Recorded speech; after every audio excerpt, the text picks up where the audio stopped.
बिस्मिल्लाहिर्रहमानिर्रहीम। अस्सलाम वालेकुम दोस्तों, एक नई वीडियो के साथ हाजिर हैं। चले अपनी वीडियो स्टार्ट करते हैं। पिछले साल 2024 के अंदर चाइना और रशिया के स्ट्रेटेजिक बॉम्बर्स ने अलास्का का चक्कर लगाया था। अलास्का आपको पता है कि अमेरिकन टेरिटरी है, लेकिन मेनलैंड अमेरिका से जो है वो थोड़ा दूर है। बीच में कनाडा आ जाता है और ये कनाडा के साथ इसकी बाउंड्रीज जो हैं वो जाके मिलती हैं। एक तरफ इसके कनाडा है और दूसरी तरफ इसके रशिया है। पैसिफिक के अंदर ये एरिया जो है वो वाक़ है, यानी कि आप कह लें कि मेनलैंड अमेरिका के ईस्ट कोस्ट की तरफ है। ये इसका थोड़ा सा जोग्राफिया आपको समझा दिया। बाकी पिछले साल की बात है कि जब इन दोनों कंट्रीज के स्ट्रेटेजिक बॉम्बर्स ने अलास्का का चक्कर लगाया, तब से अमेरिका जो है वो बहुत ज्यादा परेशान है और वो ये सोच रहा है कि रशिया और चाइना ने स्ट्रेटेजिक बॉम्बर्स क्यों अलास्का की तरफ भेजे। आज अलास्का की तरफ भेजे हैं, कल को ये मेनलैंड अमेरिका की तरफ जो है अपने स्ट्रेटेजिक बॉम्बर्स भेजेंगे। तो इस वजह से अमेरिका के अंदर जो मुख्तलिफ थिंक टैंक्स हैं वो इसको बहुत ज्यादा स्टडी कर रहे हैं और उस स्टडी के उन्होंने कुछ नताइज जो है वो अब अपने शाया किए हैं, या कह लें दुनिया के सामने रखे हैं कि हमने जो स्टडी किया है कि ये जो मूव की थी रशिया और चाइना ने मिलके, इसके क्या मकासद हो सकते हैं। दो तीन सवाल हैं। पहला सवाल तो ये है कि चाइना जो है वो अमेरिका को अपना डिस्प्लेयर शो कर रहा है कि जो अमेरिका ताइवान के साथ मिलके ताइवान के डिफेंस के लिए चाइना के खिलाफ जो है उन्होंने एक इत्तेहाद बनाया हुआ है। तो जो भी अमेरिका की ताइवान के लिए पॉलिसी है उसके ऊपर चाइना ने अपना डिस्प्लेयर शो करते हुए अपने ये स्ट्रेटेजिक बॉम्बर्स रशिया के साथ मिला के अलास्का की तरफ भेजे हैं। दूसरा एनालिस्ट का कहना यह है कि चाइना ये कह रहा है, अमेरिका को एक सिग्नलिंग कर रहा है, मैसेज दे रहा है कि आपका जो नेटो इत्तेहाद है जो कि रशिया के लिए है, वेस्टवर्ड्स है, यूरोप के अंदर है, यूरोप की कंट्रीज के ऊपर मुश्तमिल है, उसको आपने एशिया के अंदर इन्वॉल्व नहीं करना। आपने सुना ही होगा कि पिछले दिनों ब्रिटेन का एक एयरक्राफ्ट कैरियर इंडियन ओशन में आया, मतलब एशियन टेरिटरी में आया, और वहां पे उसका F-35 जहाज खराब हुआ और फिर ब्रिटेन के उस F-35 जहाज को इंडिया के अंदर लैंड करना पड़ गया। फिर यही एयरक्राफ्ट कैरियर जो है ये जापान की तरफ जाता है, वहां पे भी उसका F-35 जहाज खराब हो जाता है और वो F-35 जहाज जो है वो जापान के अंदर जाके लैंड कर जाता है। अब वहां पे उसको कितना टाइम लगता है ये तो आने वाला वक्त बताएगा। तो आप कह सकते हैं कि नेटो के अंदर जो यूरोपियन कंट्रीज हैं, फ्रांस, ब्रिटेन, जर्मनी वगैरह, ये अपने बैरी जहाज जो हैं वो एशिया भेजते रहते हैं। तो चाइना ये कह रहा है कि आपने नेटो के कंट्रीज जो यूरोप के अंदर हैं उनको एशिया के कॉन्फ्लिक्ट के अंदर इन्वॉल्व नहीं करना। मतलब अगर ये सारे मिलके चाइना में पड़ जाएंगे तो फिर आप सोचें चाइना तो अकेला है। तो चाइना ये कह रहा है कि आप उनको दूर रखें, उनको आपने इन्वॉल्व नहीं करना। फिर तीसरी चीज जो इनके ज़हन में आती है, जो जिन्होंने इस चीज को स्टडी किया है, कि चाइना कह रहा है कि ये जो इतना वास्ट पैसिफिक है, आपको आइडिया होगा कि पैसिफिक दुनिया का सबसे बड़ा समंदर है, तो वो ये सोच रहे हैं कि चाइना ने ये कहा है कि ये जो इतना बड़ा वास्ट पैसिफिक है कि ये मुझे अमेरिका तक पहुंचने के लिए जो है वो कोई मसला पैदा नहीं कर सकता। मैं अगर चाहूं, मतलब अगर चाइनीज एयरफोर्स चाहे तो वो अपने स्ट्रेटेजिक बॉम्बर्स को लेके अमेरिका तक जा सकती है, अमेरिका के ऊपर हमले भी कर सकती है। तो ये चाइना के लिए कोई इतनी बड़ी टेक्निकल प्रॉब्लम नहीं है। फिर चौथी चीज ये हो सकती है कि चाइना जो है वो अपने न्यूक्लियर बॉम्बर्स को फुली फंक्शनल कर रहा है, और इससे पहले जो चाइना के न्यूक्लियर बॉम्बर्स थे वो रीजन के अंदर तो स्ट्राइक कर सकते थे लेकिन अमेरिका तक नहीं पहुंच सकते थे, और एज सच चाइना का जो न्यूक्लियर ट्राइएड था वो कंप्लीट नहीं हो रहा था अमेरिका के लिए। ये न्यूक्लियर बॉम्बर यानी कि H-6 बॉम्बर्स जो हैं ये रीजन के अंदर तो आसानी से जा सकते हैं लेकिन दूर की फ्लाइट्स के लिए ये इनएडिक्वेट थे। लेकिन अब चाइना ने ये भी बताना शुरू कर दिया कि मैं दूर की फ्लाइट्स लेके किसी भी मुल्क के ऊपर तीन तरह से हमला कर सकता हूँ। मेरे एयरफोर्स हमला कर सकती है, मेरे ICBMs वहां तक जा सकते हैं, मेरी सबमरीन के बैलिस्टिक मिसाइल्स जो हैं वो कहीं भी पहुंच सकते हैं दुनिया के अंदर। फिर इन एनालिस्ट का मानना यह है कि पांचवा पॉइंट ये हो सकता है कि जो चाइना ने अपना ये H-6 बॉम्बर अलास्का की तरफ भेजा है कि चाइना अमेरिका से ये कह रहा है कि आप एशिया के अंदर किसी भी मुल्क के साथ ये न्यूक्लियर वेपन्स जो है वो शेयर नहीं करेंगे। जैसा कि आपको मैं कई दफा बता चुका हूं कि अमेरिका यूरोप के अंदर अपने न्यूक्लियर वेपन्स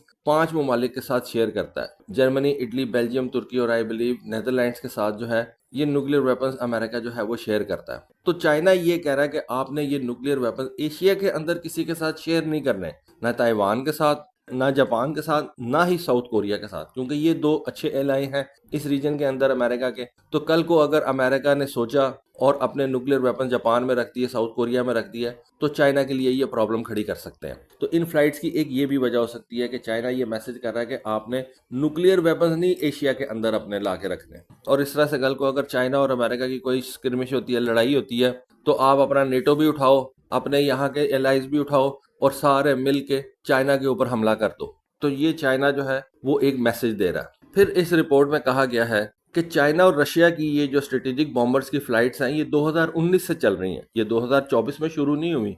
लेकिन वो जो फ्लाइट्स थी वो, जैसा कि मैंने आपको बताया, कि वो रीजन के अंदर जो है वो कंडक्ट होती थी। मसलन 2019 के अंदर जो पहला मिशन चाइना और रशिया के स्ट्रेटेजिक बॉम्बर्स ने मिलकर किया था वो भी इन्हीं दोनों जहाज़ों का था, यानी कि H-6 बॉम्बर और रशिया के 2 Tu-95 बॉम्बर्स जो थे वो मिलके सी ऑफ जापान और ईस्ट चाइना सी के ऊपर जो है वो फ्लाई करते रहे थे। लेकिन तब उन्होंने कई दिन तक जो है ये फ्लाइट्स कंडक्ट की थी, और चाइना एक दिन के अंदर जितनी भी फ्लाइट्स कंडक्ट करता है उसको एक सिंगल फ्लाइट मानता है, जबकि अमेरिकन कहते हैं कि जितनी भी अलग-अलग सॉर्टीज जो है वो फ्लाई करती हैं, अमेरिका उनको उतनी ज़्यादा जो है वो सॉर्टीज कंसिडर करता है। तो आप कह सकते हैं कि चाइना और अमेरिका का जो चीज़ों को रिकॉर्ड करने का जो तरीका है वो थोड़ा सा डिफरेंट है। लेकिन फिर भी आप कह सकते हैं कि 2019 के अंदर रशिया और चाइना ने ये काम जो है वो शुरू कर दिया हुआ था, और 2024 तक रशिया और चाइना के स्ट्रेटेजिक बॉम्बर्स जो हैं वो सी ऑफ जापान और ईस्ट चाइना सी के अंदर जो है वो फ्लाई करते रहे। फिर आता है जुलाई 2024, और जुलाई के अंदर 2 H-6 बॉम्बर्स और 2 Tu-95 बॉम्बर्स जो हैं वो अलास्का के नज़दीक जाते हैं। और यहाँ पे अमेरिकन कहते हैं कि चाइना ने एक बैरियर जो है वो तोड़ दिया था, और उस बैरियर से बाहर चाइना के स्ट्रेटेजिक बॉम्बर्स जो हैं वो चले गए थे, पहली दफ़ा गए थे। और ये अमेरिका के लिए बहुत ज़्यादा वरीसम बात है, क्योंकि इससे बात अमेरिका के एलाइज से बाहर निकल के अमेरिका के अपने मेनलैंड तक आ गई है। और अमेरिकन कहते हैं कि यहाँ पे चाइना ने डायरेक्ट अमेरिका को जो है वो थ्रेट किया। ऑल तो चाइना और रशिया के जो बॉम्बर्स थे उन्होंने अमेरिका की एयर डिफेंस आइडेंटिफिकेशन जोन जो है ADIZ जो है उसको क्रॉस नहीं किया था, और उससे पहले ही वो वापस हो गए थे। और साथ साथ अमेरिका और कनेडियन फाइटर्स जो हैं उन्होंने भी इनको जो है वो एस्कॉर्ट करना शुरू कर दिया था। लेकिन फिर भी अमेरिकन जो है वो उस वक्त से कह लें कि थोड़ा सा थ्रेट हो गए हुए हैं कि ये चाइना जो है वो किस किस्म के काम करना शुरू हो गया। और अलास्का के नज़दीक इन फ्लाइट्स के बाद रशिया और चाइना ने मिल के दोबारा से सी ऑफ जापान और ईस्ट चाइना सी के अंदर अपने जहाज़ जो हैं वो भेजना शुरू कर दिए थे। और इस दफ़ा उन्होंने अपने H-6N बॉम्बर्स जो हैं वो भेजे थे, जिनके बारे में कहा जाता है कि ये ख़ास तौर पे न्यूक्लियर वेपन्स लेके जाने की सलाहियत रखते हैं, और इनकी रेंज जो है वो तकरीबन 6000 किलोमीटर है।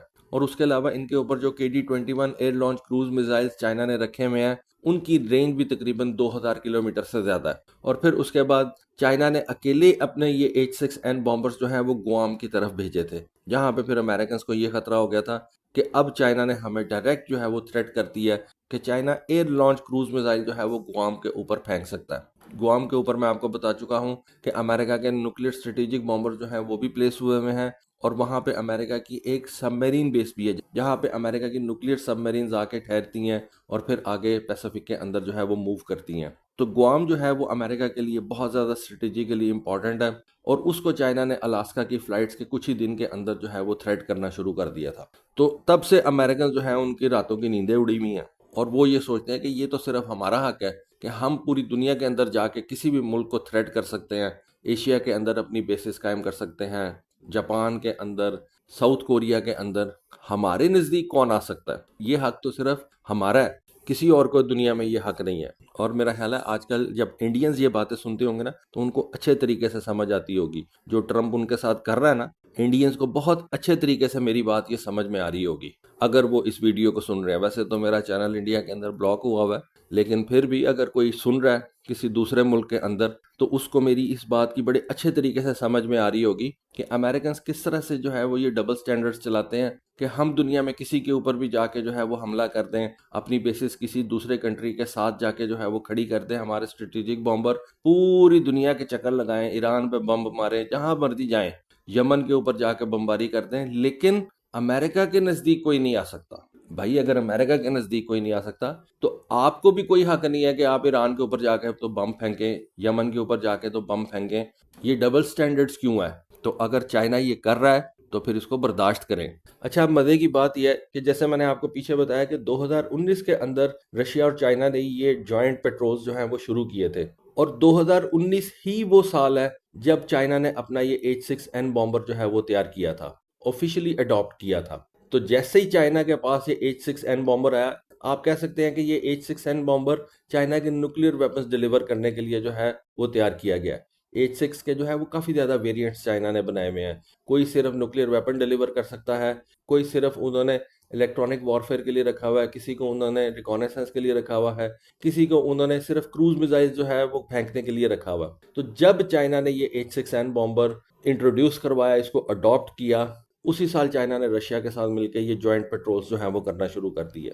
देखें, जो बात मुझे समझ आती है ना वो यही है कि चाइना ने देखा कि अमेरिका एलाइज बना के जो है वो फाइट्स करता है। यूरोप के अंदर उसने नेटो इत्तेहाद बना लिया, एशिया के अंदर उसने जापान, साउथ कोरिया, इंडिया और ऑस्ट्रेलिया को अपने साथ मिलाने की कोशिश की, एशिया के अंदर उसने क्वाड बना लिया। तो चाइना ने भी कहा कि मैं क्यों ना अमेरिका के दूसरे एडवर्सरी रशिया के साथ मिलके एक इत्तेहाद बना लूं, और चाइना ने भी बिल्कुल वही किया। उसने दुनिया की दूसरी बड़ी सुपर पावर के साथ मिलकर जो है वो एक इत्तेहाद बना लिया और अमेरिका को लेने की देने पड़ गए। अच्छा, 2024 के अंदर ही चाइना और रशिया ने ये दोनों जो जॉइंट फ्लाइट्स, जॉइंट पेट्रोल्स थे, उनको कह लेंगे रोक दिया था। और 2025 के अंदर अभी तक इन दोनों कंट्रीज की कोई एज सच जो है वो ये जॉइंट पेट्रोलिंग नहीं हुई, कोई जॉइंट फ्लाइट्स जो है वो हमें नजर नहीं आई। लेकिन फिर भी इस वक्त अमेरिका के अंदर एक तशवीश है कि ये रशिया और चाइना ने मिल के मुझे अब इकट्ठा थ्रेट करना शुरू कर दिया है। पहले तो सिर्फ एक रशिया थ्रेट था ना, अब चाइना भी उसके साथ मिल गया। तो बहरहाल ये एक रिपोर्ट मेरी नज़रों के सामने से गुजरी थी, सोचा आपके साथ शेयर करूं। होपफुली आपको आज की वीडियो, आज की इन्फॉर्मेशन पसंद आई होगी। कमेंट सेक्शन में अपनी राय से ज़रूर आगाह कीजिएगा। आज के लिए बस इतना ही। Thank you. अल्लाह हाफिज़।